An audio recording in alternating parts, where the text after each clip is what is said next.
Hello, hello! Très heureuse de vous retrouver. Serments interdits. C'est un conseil de lecture de Livana qui se reconnaîtra. Dès le premier chapitre, ils annoncent la couleur. Lui, blanc, elle, noire. Ça promet. Il est riche dans l'édition de magazines. Elle est assistante sociale et gère les patients atteints de cancer. C'est un bourreau de travail qui a peu de temps pour les femmes, pour les distractions. Mais il semble que Mademoiselle Renée Williams lui est tapée dans l'œil. Lui, c'est Tegan Elliot. Il la trouve belle. Elle, de son côté, le trouve beau, mais considère qu'elle a peu de chances de sortir avec lui. Elle se trompe, bien sûr. Il saute sur la première occasion qu'il a de passer du temps avec elle et prend conscience qu'elle lui fait vraiment beaucoup d'effet. Elle, Renée, garde constamment à l'esprit leurs différences de couleur, alors que lui ne semble pas y porter beaucoup d'attention. Jusqu'au jour où il dut prendre sa défense face aux remarques désobligeantes d'un de ses amis. En ces termes, une distraction haute en couleur. À cette occasion, Tag annonce clairement à Renée ses intentions à son encontre. Passer du temps avec elle, sortir avec elle. Il n'a qu'à faire des commentaires, des préjugés liés au racisme. Il ne veut pas que ses choix de vie soient dictés par qui que ce soit, ni par quoi que ce soit. Renée n'est pas de cet avis et préfère la prudence. Elle n'est pas prête à affronter, à lutter contre le poids de toute une société. Elle n'entrevoit pour ainsi dire aucun avenir commun avec Tag, malgré sa volonté de vivre sa vie comme bon lui semble. Ce sujet de discussion est sans issue, car Renée refuse d'emprunter cette voie, la voie du « je me fiche des autres ». C'est sur ce désaccord qu'ils se quittent sans chercher à se revoir, jusqu'à ce que l'état mental de la mère de Tag, qui est sa patiente, la patiente de Renée, ne les remette en présence. Tag lui demande de l'aide pour sa mère, ce qu'elle accepte, plus par compassion que pour se rapprocher de lui. Mais ce revoir n'est pas sans conséquence, car, quelles que soient les décisions de la raison, les émotions n'en ont que faire.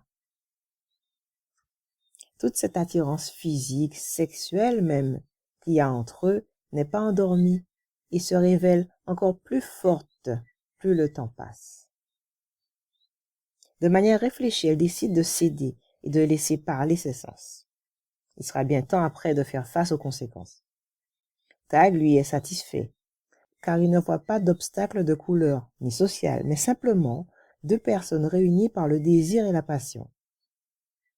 Le temps passe, et Renée s'échine à énumérer les obstacles à leur union, tandis que Tag, à l'inverse, lui oppose des arguments logiques d'épanouissement, de liberté, etc.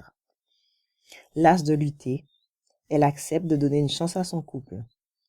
Et c'est surtout regarder la vérité en face qui a contribué à cette acceptation.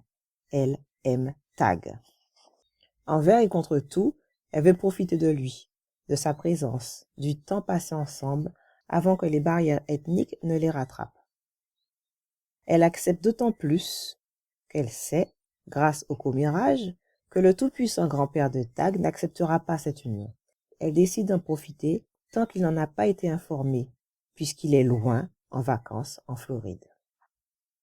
Tag se sait amoureux de Renée et n'a aucun doute sur le déroulé de leur relation. Suite à leur apparition à un événement mondain, tout New York a pu voir les clichés du nouveau couple. Même après s'être avoué mutuellement leur amour, l'obstacle reste de taille car Renée se refuse à être l'objet de l'attention, de la médisance des autres à propos de leurs différences de couleur, de statut social, etc. Elle est prête à rompre. Il a quasiment fait, jusqu'à l'arrivée de sa meilleure amie partie en vacances, qui la raisonne et lui demande de ne pas faire la même erreur qu'elle, c'est-à-dire laisser le qu'en dira-t-on se mettre en travers de son bonheur. Sa décision prise, elle part l'annoncer à Tag, qui s'en félicite, et tous deux s'apprêtent à officialiser cet état de fait devant la famille des Elliot réunis pour le mariage de l'un des leurs. indépendamment du consentement du patriarche. Ils s'en fichent en fait. Pour tout vous dire, j'ai trouvé le début incertain. La situation de départ, quoi. Une famille riche qui fait appel à une assistante sociale, ça semble un peu tiré par les cheveux, à moins que ce soit une situation normale aux États-Unis, mais j'ai du mal à le croire. Si elle avait été psychologue, ça aurait, à mon sens, mieux marché. Peut-être une erreur de traduction, je préfère le penser. Au-delà de ça, j'ai adoré. C'est vrai qu'on met ici les pieds dans le plat. L'auteur ne tourne pas autour du pot. Elle est noire américaine et pas métisse, et lui blanc aux yeux bleus. Toute l'histoire tourne autour d'un amour qui est clos dans un contexte où les couples mixtes ne sont pas très bien vus, voire peu acceptés. Mais ça a changé depuis, et maintenant, il y a plein de petits métis à droite, à gauche, et pas seulement noir-blanc. Bref, un sujet de société, quoi. C'est osé pour un harlequin, et ça fonctionne pas mal. Place à la tolérance, donc.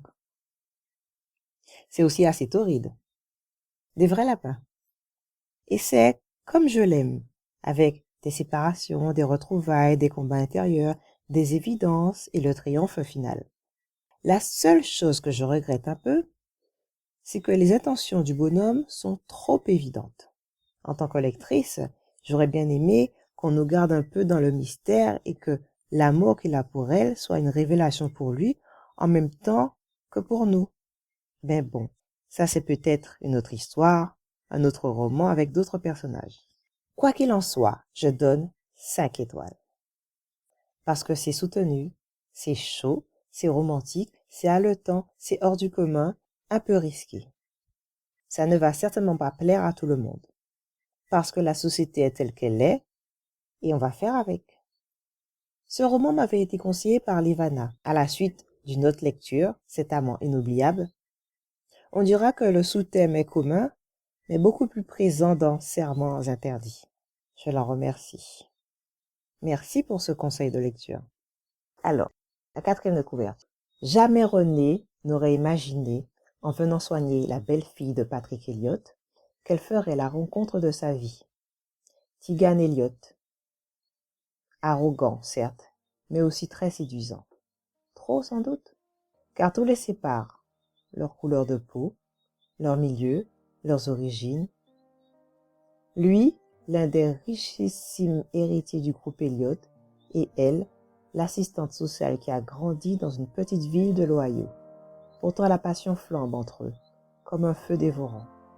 Mais le puissant clan des Elliott risque fort, en apprenant la vérité, de s'opposer à cet impossible amour. Alors petit aparté, la couverture, elle est peut-être noire américaine, mais sur la couverture, on dirait plus une bêtise. Bon, je vais pas faire ma rabat-joie. Bon ben voilà, chers lecteurs. À bientôt pour de nouvelles aventures romantiques. Ciao.